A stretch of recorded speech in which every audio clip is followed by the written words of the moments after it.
तो चलिए शुरू करते हैं हम लोग। तो अभी हम लोग बात करेंगे एरिया ऑफ ट्रायंगल की। कोऑर्डिनेट ज्योमेट्री का तीसरा और अंतिम सेक्शन है जिसे बोल सकते हैं। पहले सेक्शन में हम लोगों ने डिस्कस किया था डिस्टेंस फार्मूला, दूसरे सेक्शन में हम लोगों ने डिस्कस किया था सेक्शन फार्मूला, ये सब पढ़ चुके हैं हम लोग। और अब बात करते हैं एरिया ऑफ ट्रायंगल की। नॉर्मली एरिया ऑफ ट्रायंगल का जो फॉर्मूला हमने आज तक पढ़ा है वो पढ़ा है, कोई भी ट्रायंगल अगर ABC है तो हाफ बेस इंटू हाइट, ठीक है। अब कोऑर्डिनेट ज्योमेट्री में जब हमारे पास ट्रायंगल आता है तो मान लीजिए एक ट्रायंगल ABC है और इसके तीनों वर्टिसेस हमको मालूम है। तीनों वर्टिसेस मालूम होने का मतलब ये होता है कि कोऑर्डिनेट्स इसके x1, y1, इसकी बात करें B की तो x2, y2 और साहब x3, y3। तो बेसिकली अगर हमें एक ट्रायंगल के तीनों वर्टिसेस मालूम है, मालूम होने का मतलब उसके कोऑर्डिनेट्स मालूम है, तो हम कोऑर्डिनेट ज्योमेट्री से उसका एरिया निकाल सकते हैं। किसका? ट्रायंगल का। तो यही चीज़ सीखने वाले एक फॉर्मूला डिराइव करेंगे हम लोग जो हमारी बात को कंप्लीट करेगा। तो बेसिकली हमको इसका एरिया चाहिए ABC का। अब करेंगे क्या, तीनों कोऑर्डिनेट्स के बाद इसका यहाँ से परपेंडिकुलर ड्रॉप कर दीजिए। ऐसे ये आपको दिखाई पड़ रहे हैं 3 परपेंडिकुलर ड्रॉप हैं। ये कुछ सीधा नहीं है, सीधे ही समझ के चलिएगा, 90 डिग्री है ये, ऐसे समझ लेते हैं। सब ये 90-90 हैं। कुछ नाम भी दे देते हैं इनके, ABCDEF, और ये एक इंटरसेक्ट हो रहा है तो उसको G भी कह दो। ये O है ही है, ये X एक्सेस है, ये Y एक्सेस है, बाकी भी हैं जो मैंने बनाई नहीं क्योंकि उसका इस्तेमाल नहीं करने वाले हैं, ठीक है। तो अब इस ट्रायंगल का एरिया अगर हमें निकालना है, पॉइंट इज दिस कि हमको चाहिए एरिया ऑफ ट्रायंगल ABC। तो ध्यान से देखिए, इस ABC का अंदर का एरिया ये पोर्शन चाहिए हमको, इतना पोर्शन है ना। अब ये देखिए A, अगर हम ट्रेपेजियम देखें, देखिए 4 पार्ट होने चाहिए। तो ABD, और ये देखिए कितने पार्ट बन गए, 5 बन गए क्या? 4 बनने चाहिए। तो ट्रेपेजियम का एरिया 3 भागों में तोड़ लेते हैं हम लोग। एक ये ट्रेपेजियम लेते हैं, ठीक, और एक ये ट्रेपेजियम लेते हैं। मैं लिखता हूं आपके सामने। तो एरिया ऑफ ट्रेपेजियम, अभी समझा देता हूं ट्रेपेजियम क्या होता है, आप जानते भी हैं, और उसका एरिया क्या होता है। तो ट्रेपेजियम लिया हमने ABDEA, ABDEA बन गया ना ट्रेपेजियम। ABDEA, ठीक है ना। क्या कहना चाह रहे हो? एक और बार इसलिए लिख दिया कि आप पकड़ पाए पूरी बात। ये जो लास्ट में लिखा है इसकी ज़रूरत नहीं है, मैं भी समझ रहा हूँ, इसलिए लिख दिया कि पूरा एक चक्कर लगा के वहाँ पहुँच जाए हम लोग, ठीक है। नहीं लिखेंगे तो भी क्लियर है, अगर इसको आप ना लिखें तो भी ठीक है। मैंने एहतियात बरतते हुए आपको कन्फ्यूजन ना हो इसलिए लिख दिया। अब उसके बाद दूसरा ट्रेपेजियम पकड़ते हैं हम लोग। एरिया ऑफ ट्रेपेजियम, शॉर्ट में लिख दिया है ट्रेपेजियम AEFC, ठीक है। तो ये ट्रेपेजियम जोड़ा, उसके बाद AEFC जोड़ा। अब इन दोनों ट्रेपेजियम पे जब एरिया जोड़ देंगे आप तो ये पूरा पार्ट इधर वाला और ये पूरा पार्ट आ जाएगा ना, जबकि ये नीचे वाला पार्ट, ये हिस्सा तो हमको चाहिए नहीं, तो इस हिस्से को हमें घटा देना चाहिए इसमें से। तो हम क्या कर देंगे, minus area of trapezium BDFC। अगर हम ऐसे कैलकुलेशन कर दें तो एरिया ऑफ ट्रायंगल ABC निकल आएगा, आ जाएगा ना। अब सवाल ये उठा कि क्या हमको एरिया ऑफ ट्रेपेजियम निकालने का फॉर्मूला पता है? तो इसका आंसर है कि आपको पता होगा, लेकिन मैं याद दिला देता हूँ। तो अगर कोई ट्रेपेजियम हमारे पास है, बात ना करें, ध्यान से देखें, अगर कोई ट्रेपेजियम में ABCD, तो इसका एरिया ऑफ ट्रेपेजियम जब आप निकालते हैं, एरिया ऑफ ट्रेपेजियम ABCD, तो क्या लिखते हैं, half sum of parallel sides into distance between parallel sides.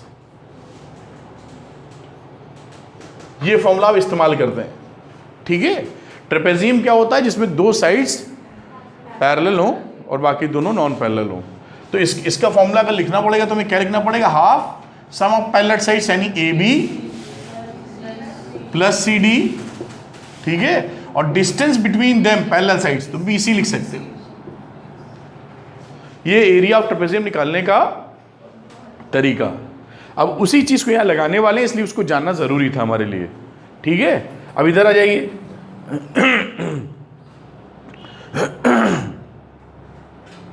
अब area of trapezium ABD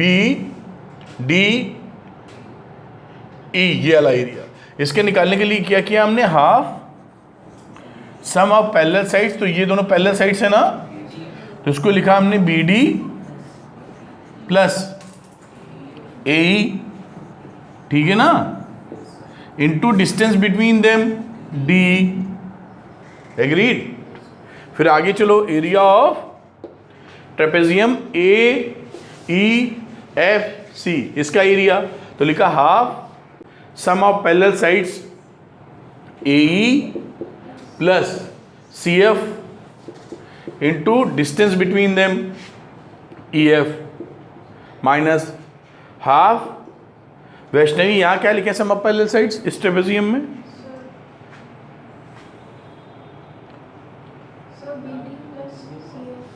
BD plus CF, और किससे मल्टीप्लाई कराओगी, DF।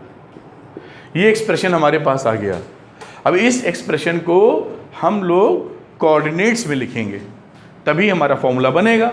अब यहाँ पर देखते हैं कि ये जो BD है, ये BD ध्यान से देखना, ये BD ये कितना है, इसके कोऑर्डिनेट्स थे x2 y2, तो x2 y2 का मतलब होता है ये हिस्सा x2 है x एक्सिस वाला, और ये हिस्सा y2 है, ठीक है। और इसी तरीके से यहाँ आ जाओ बेटा, जैसे हमें AE लिखना था, तो AE ये पूरा हिस्सा कितना है, ये है y1, ये पूरा हिस्सा, और यहाँ से यहाँ तक का डिस्टेंस कितना है, x1 E तक का, थोड़ा सा ध्यान दीजिएगा।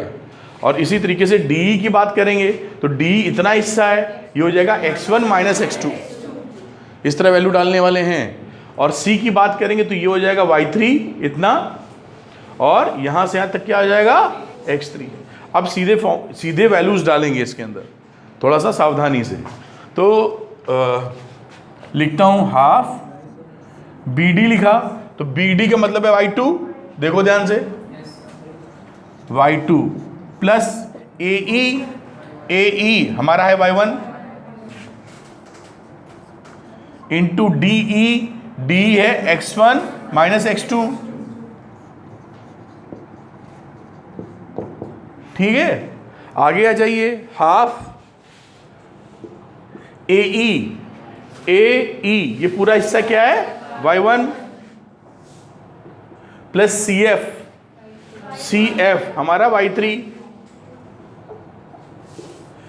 EF से मल्टीप्लाई करना, EF से, तो ये पूरा हिस्सा इतना कितना था, x3, और ये था x1, तो x3 माइनस x1 लिख दें, x3 माइनस, क्या आप एग्री कर रहे हैं ना, फिर माइनस हाफ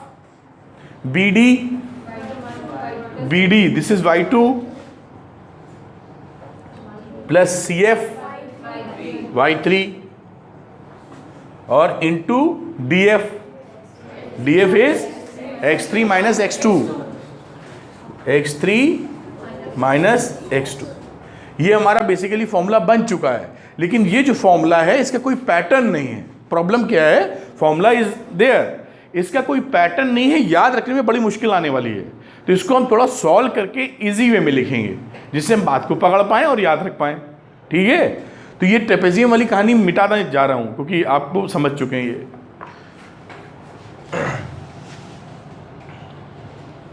अब हम क्या करेंगे कि जो एक्शन वाले टर्म हैं उनको एक साथ लेंगे। ऐसे पहले मुझे लगता है सबको मल्टीप्लाई कर देना चाहिए, नहीं आप कंफ्यूज ना हो जाएं। हाफ ले लिया सबसे कॉमन, ठीक है, और सबको मल्टीप्लाई कर दो आराम से, वो आराम से कर पाओगे। x1 इंटू y2, ये y2 इंटू x1, और फिर y2 इंटू x2, थोड़ा लंबा एक्सप्रेशन आएगा, फिर y1 इंटू x1, फिर minus y1 into x2। Agree कर रहे होंगे, कोई दिक्कत नहीं, इधर आ जाएगी, इन दोनों को मल्टीप्लाई करके लिखते हैं। तो y1 into x3, y1 into x3, फिर y1 into x1, y1 into x1, फिर y3 into x3, y3 into x3, फिर y3 minus y3 into x1। इसमें आ जाओ, माइनस साइन एक लगा दिया हमने, ध्यान रखिएगा। y2 into x3, y2 into x3, फिर y2 इंटू x2, ये माइनस है और एक माइनस बाहर है, तो माइनस माइनस प्लस हो जाएगा, तो बन जाएगा प्लस y2 x2। फिर आ जाओ y3 into x3, y3 into x3, minus sign बाहर ही है, फिर y3 into x2, minus minus plus हो जाएगा, प्लस y3 इंटू, ये हमने पूरा इसको मल्टीप्लाई करके लिख दिया। अब देख लेते कोई टर्म अगर कट रहा है तो काट लेंगे, नहीं कट रहा तो कोई बात नहीं। लेट्स सी, माइनस वाला ढूंढो। y1 x2 कहीं और भी है क्या? नहीं है। y1 x1 है क्या? ये दिख रहा है, काट दें इसको। और कोई दिख रहा है? y3 x3, ये भी दिख रहा है, और y2 x2, ये प्लस मिला, ये माइनस मिला, ये भी कट गया। ठीक है, तो कुछ वेट कम हो गया उसका। तो देखते हैं एक बार फिर से लिख के कि हम लोग के पास अच्छा सा एक्सप्रेशन आ पाया है कि नहीं। हाफ लिखा, इधर आ गए x1 y2 minus y1 x2 plus y1 x3 minus y3 x1 minus y2 x3 और प्लस y3 x2। पहले से काफ़ी कम टर्म नज़र आ रहे हैं। अब इसको और थोड़ा हम चाहते हैं ना कि अच्छा सा बन जाए, सरल मेथड सा बन जाए, तो हम क्या करेंगे, कहीं देखेंगे x1 वाले टर्म को एक साथ ले लेंगे हम लोग। तो यहाँ हाफ लिखा, इसमें और इसमें x1 ले लो कॉमन, इस वाले में, इसमें और इसमें देखिए x1 कॉमन लिया, तो आप x1 कॉमन लेंगे तो क्या लिखेंगे, y2 माइनस y3। बढ़िया है ना। फिर इस वाले में मैं निशान लगा रहा हूं ऐसे, जिससे आप आराम से पकड़ सके। x2 है ना, x2 वाला ढूंढो, ये मिला। इन दोनों में x2 कॉमन लेंगे, तो आपने x2 कॉमन ले लिया। x2 कॉमन लिए तो क्या लिख सकते हो, y3 माइनस y1। अब अंतिम ये पेयर बचा, इसमें से x3 कॉमन ले लो बेटा, तो क्या बच गया, y1 माइनस, और ये हमारा फॉर्मूला निकल के आ गया। ये फाइनल फॉर्मूला है। ठीक है, अब ये फॉर्मूला आसान है। क्यों आसान है? क्योंकि देखो ये साइक्लिक ऑर्डर में, कैसे याद रख सकते हैं इसको, ट्रिक देखो। तो ये हमारे पास फॉर्मूला सामने निकल आया। इस फॉर्मूले को याद रखने का तरीका क्या है, देखिए 1 2 3 ऐसे मैं बनाता हूँ सर्किल। देखो यहाँ लिखता हूँ 1, यहाँ लिखता हूँ 2 और यहाँ लिखता हूँ 3, और ऐसे घूमना है हमको। देखिए याद रखने का तरीका, और ये साइक्लिक ऑर्डर बोलते भी हैं। 1 से शुरू हुए तो 1 2 3, x1 वाला 1, बाकी y2 माइनस y3। आप 2 से शुरू हुए तो 2 के बाद 3 और 3 के बाद 1, फिर 3 से शुरू हुए तो 3 के बाद 1, 1 के बाद 2। देखो ये पैटर्न है बहुत फर्स्ट क्लास। पकड़ में आई बात? तो याद रखने का तरीका क्या रहा, हाफ x1 और x1 के बाद y2 माइनस y3, फिर plus x2 y3 minus y1 plus x3 y1 minus, खेल खत्म। तो एरिया ऑफ ट्रायंगल का ये फॉर्मूला आ गया। ध्यान रखिएगा, जब भी एरिया ऑफ ट्रायंगल से जो वैल्यू आएगी, अगर वैल्यू निगेटिव आती है तो निगेटिव साइन को हटा देना है, क्योंकि एरिया ऑफ ट्रायंगल निगेटिव नहीं होता। तो इसका हमको एब्सोल्यूट वैल्यू लेना है। एब्सोल्यूट वैल्यू मतलब बिना साइन के, प्लस माइनस नहीं देखना है उसमें, केवल प्लस ही लेना है। इसको और आगे जब पढ़ाई करेंगे तो मॉडुलस वैल्यू भी बोलते हैं, लेकिन अभी मैं मॉडुलस नहीं, कोर्स में नहीं है, जानकारी नहीं दी जा रही है, इसलिए उसका जिक्र नहीं कर रहा हूं। माई पॉइंट इज दिस कि एरिया ऑफ ट्रायंगल जब भी आप लिखेंगे सरल भाषा में, वो हमेशा कैसा आएगा, अगर -12 आया है तो माइनस हटा के 12 स्क्वायर यूनिट्स लिखेंगे आप, क्योंकि एरिया ऑफ ट्रायंगल माइनस नहीं हो सकता। ये माइनस काहे के लिए होता ही नहीं। तो ये जो वैल्यू आएगी, अगर ये -12 आ गई तो क्या कंसीडर करना है 12, और +12 है तो बढ़िया है ही है, उसमें कोई समस्या नहीं है। क्या कनेक्ट हो पाए हैं? इसे बोलते हैं मैथमेटिकल भाषा में एब्सोल्यूट वैल्यू, और इसके लिए एक फंक्शन भी होता है जो आप आने वाले 1-2 सालों में पढ़ाई करेंगे, अगले साल 11th क्लास में मैथ्स जब लेंगे तो। समझ पा रहे हैं मेरी बात? तो ये कहानी आ गई एरिया ऑफ ट्रायंगल के, उस पर बेस कुछ एग्जाम्पल्स हम लगाने वाले हैं। देखिए कोई भी अगर पॉइंट आपको लगता है कि दिक्कत में है, क्या हमने निकाला है यहाँ पर? हमने ये निकाला कि एक ट्रायंगल के 3 वर्टिसेस हमको मालूम हो, x1 y1 x2 y2 x3 y2 y3, कोई भी ये ट्रायंगल हो तो उसका एरिया फाइंड करने के लिए फॉर्मूला है हमारे पास। इस फॉर्मूले में आप रख देंगे, एरिया ऑफ द ट्रायंगल निकाल देगा। नेगेटिव आएगा तो साइन छोड़ देना नेगेटिव, प्लस आएगा तो बल्ले बल्ले, कोई दिक्कत नहीं। ठीक, देखिए कोई परेशानी है तो बात कीजिए, वरना हम लोग आगे बढ़ेंगे। अच्छा लगे यार, तो एक पॉइंट और देख लीजिए, बड़ा इंटरेस्टिंग। हम लोगों ने अभी ये सीखा था ना कोऑर्डिनेट ज्योमेट्री में कि ABC 3 पॉइंट को कोलिनियर शो अगर करना है, क्या शो करना है बेटा? कोलिनियर। लीनियर को मतलब एक सीधी रेखा में होना, ये अगर शो करना है तो हम लोगों ने जुगाड़ क्या लगाया था कि AB + BC = AC, ऐसे सीखा था ना। अब इस फॉर्मूले से एक बढ़िया चीज और मिल गई कि अगर कोई ट्रायंगल है, देखो ABC, अगर इस A को हम पास लाते चले जाएं, मान लो ये आ गया, ये एक खसका के यहाँ पहुंच गया, तो पहले वाले का जो एरिया था अब वाले का एरिया कम हुआ ज्यादा?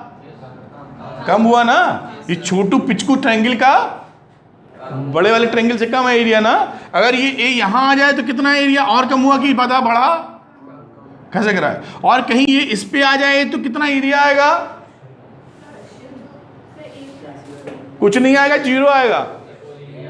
ए घट रहा है, ये एरिया कम होता जा रहा है, इसी के ऊपर आ गया तो ABC का एरिया कितना है?